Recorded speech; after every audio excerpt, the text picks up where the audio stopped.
pelo tempo sem medida, por amigos e irmãos, por cuidar da nossa vida, pelas obras de suas mãos te adoramos, nosso Criador.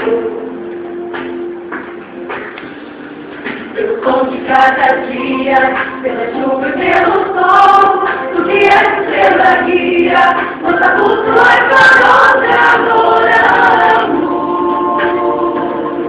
nosso Deus de amor.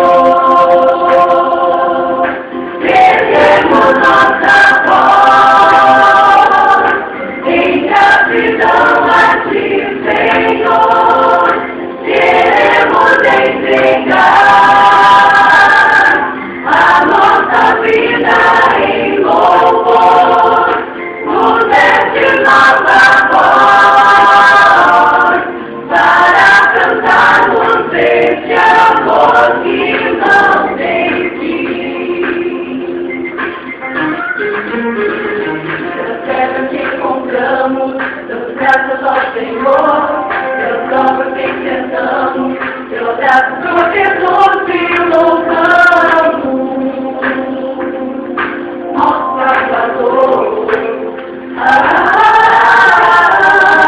Pelo sangue derramado, pelo tudo que passou, por nós adorados, na missão que nos deixou te louvamos, nosso Deus de amor.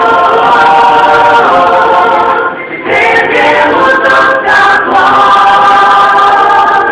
em gratidão a ti, Senhor, queremos entregar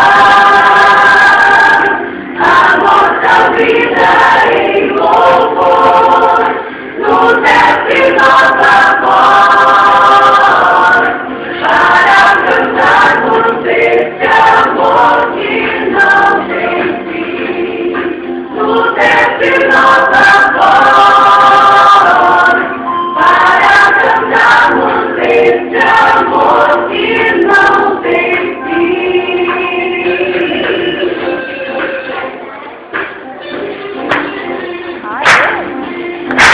Olha, olha.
Eu queria agradecer a Nada, então, pelo trabalho que ela fez durante esse ano, né?